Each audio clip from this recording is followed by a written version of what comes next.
नहमदुहु व नुसल्ली अला रसूलिहिल करीम।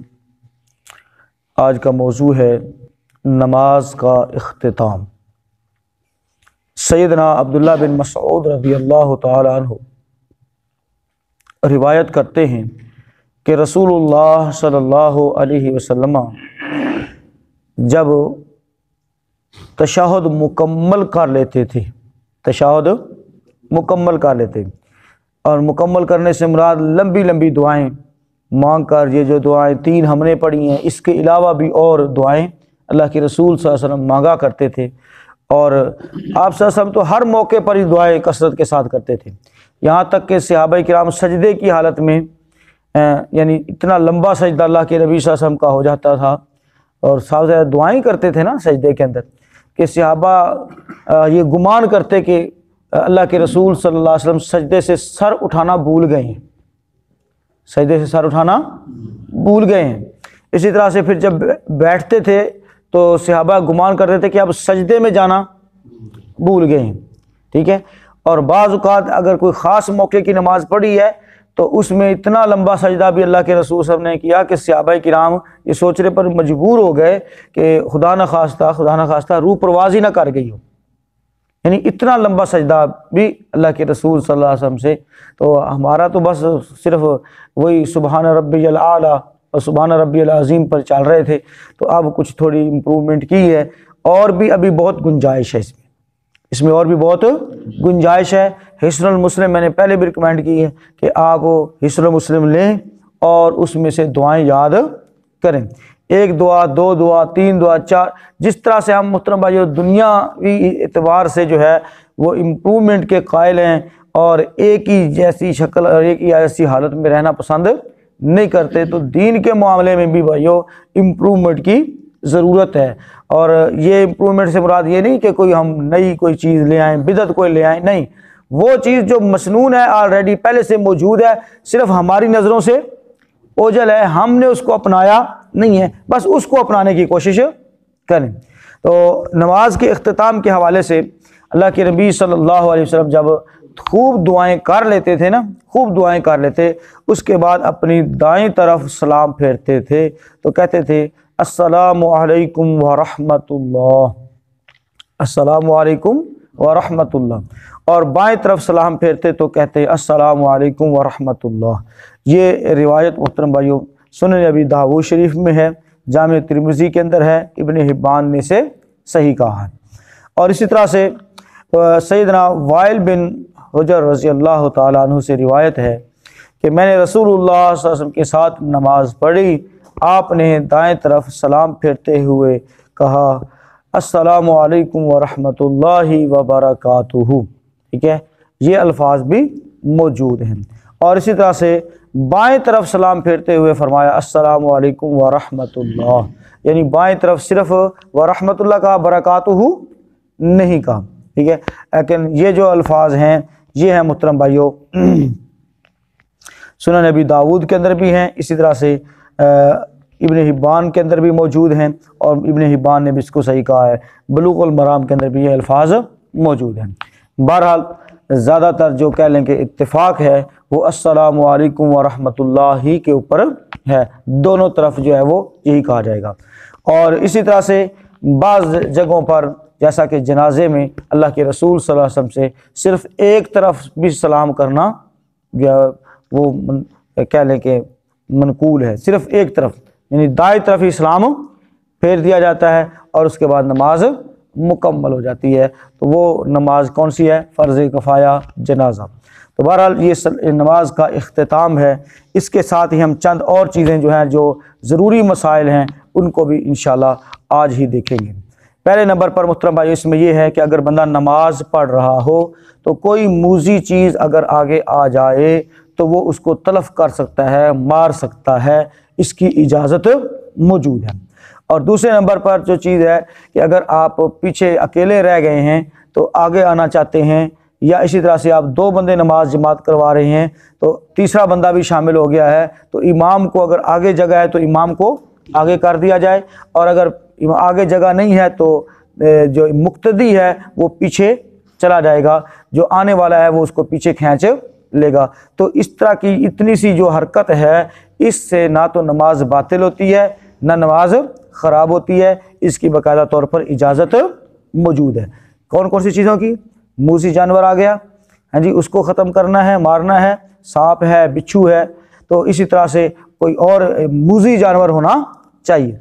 और इसके साथ मोहतरम भाइयों, अगर नमाज के अंदर यानी आप पीछे अकेले रह गए हैं, आप आगे आना चाहते हैं, या इसी तरह से आप दो बंदे जमात करवा रहे हैं तो तीसरा भी आ गया है, तो उसमें इमाम आगे चला जाए या मुक्तदी को पीछे कर लिया जाए, तो दोनों सूरतों में जो है वो जायज़ है।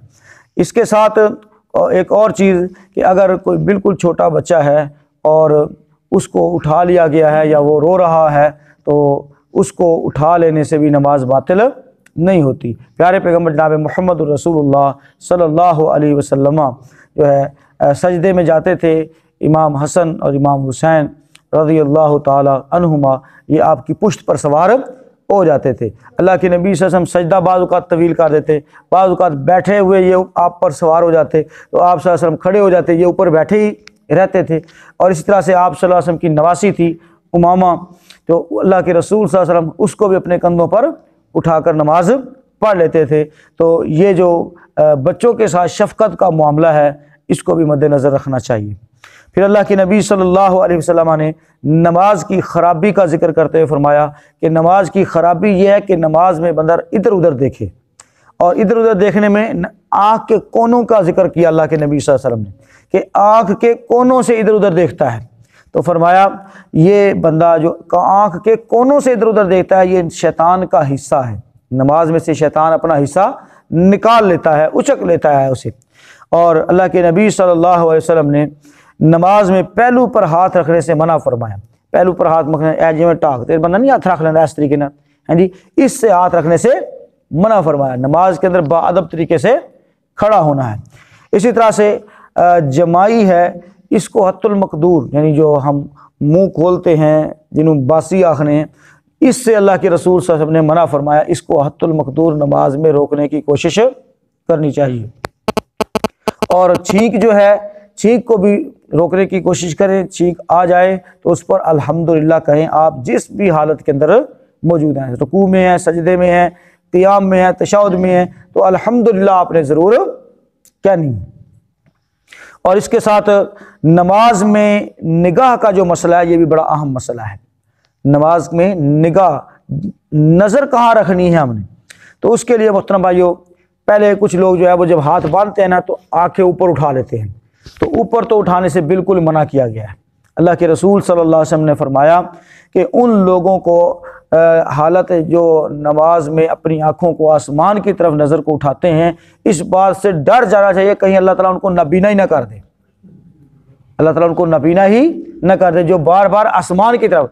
और कंसेप्ट क्या होता है कि अल्लाह की तरफ देख रहे हैं, अल्लाह की रहमत की तरफ देख रहे हैं। बात समझ आ रही है ना? तो ये कंसेप्ट दुरुस्त नहीं है। अल्लाह की रहमत क्या तब आएगी जब हम देखेंगे, हैं जी भाई, अल्लाह की रहमत तो वैसे ही आ रही है।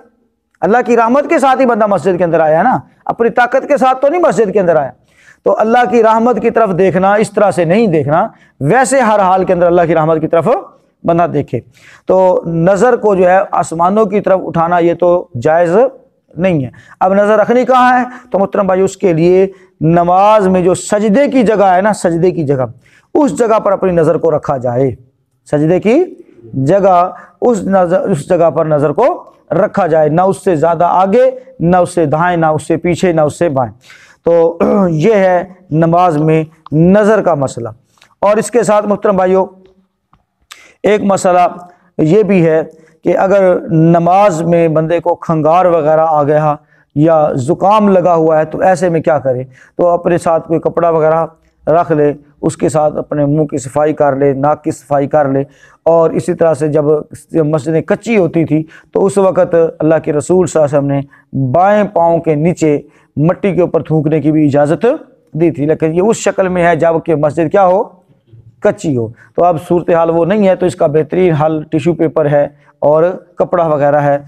और इसके साथ मुहतरम भाइयों, नमाज में जो ऊँघना है, जो जिस शख्स को नमाज में ऊँघ आए तो उसे चाहिए कि वो सो जाए। मुराद क्या है कि जो नमाज में नमाज पढ़ने के लिए आना चाह रहा है, उसके ऊपर नींद का बड़ा गलबा है, तो उसको नमाज पढ़ने से पहले क्या करना चाहिए? सो जाना चाहिए, अपनी नींद को पूरा करना चाहिए। इसी तरह से सख्त तरीन भूख लगी हुई है तो उस वक्त भी नमाज नहीं होती, पहले खाना खा ले उसके बाद नमाज पढ़ ले। लेकिन नमाज के अंदर एक्टिव होकर खड़ा हो, बिल्कुल नमाज के अंदर ये नहीं कि तशहुद में बैठा है तो बिल्कुल झुका जा रहा है, यानी क़ियाम में खड़ा है तो वैसे सोया हुआ है। इस बात से बंदे को परहेज करना चाहिए, कोशिश करनी चाहिए अपने आप को जगा कर बैठे। तो अल्लाह के रसूल सल्लल्लाहु अलैहि वसल्लम ने इत्मीनान और सुकून के साथ नमाज चुपचाप पढ़ने और जो है पूरी होशियारी के साथ नमाज पढ़ने का हुक्म फरमाया है। तो नमाज के अंदर एक और मसला भी है, वो है कि अगर कोई बंदा बाहर से आता है तो सलाम करता है तो सलाम का जवाब कैसे दिया जाए। तो उसके लिए अबू दाऊद शरीफ में हदीस मौजूद है, बिलाल रज़ी अल्लाह ताला अन्हु इस हदीस के रावी हैं। अल्लाह के नबी सल्लल्लाहु अलैहि वसल्लम को नमाज की हालत में अगर कोई बंदा सलाम करता था तो अल्लाह के नबी सल्लल्लाहु अलैहि वसल्लम हाथ के इशारे से उसका जवाब देते थे। ठीक है, हाथ के इशारे से उसका ये देखें, मेरे हाथ की तरफ देख रहे हैं ना, ये हाथ के इशारे। कोई बंदा अस्सलाम वालेकुम करता है, बंदा नमाज पढ़ रहा है तो इधर जो है ना हाथ के इशारे से जवाब देगा। अगर किसी और जगह पर है, तशहुद के अंदर है, खड़ा है, तो उस वक्त भी हाथ के इशारे से ऐसे सलाम का जवाब दे देगा, ज़ुबान से जवाब नहीं देगा। तो ये थे मसाइल चंद एक नमाज के अंदर और नमाज के बाहर। तो ये बताने आपको सामने ज़रूरी थे। अल्लाह ताला से दुआ करते हैं अल्लाह रब्बुल आलमीन बात को समझने की और अमल की तौफीक अता फरमाए। व आखिर दावाना अल्हम्दुलिल्लाहि रब्बिल आलमीन।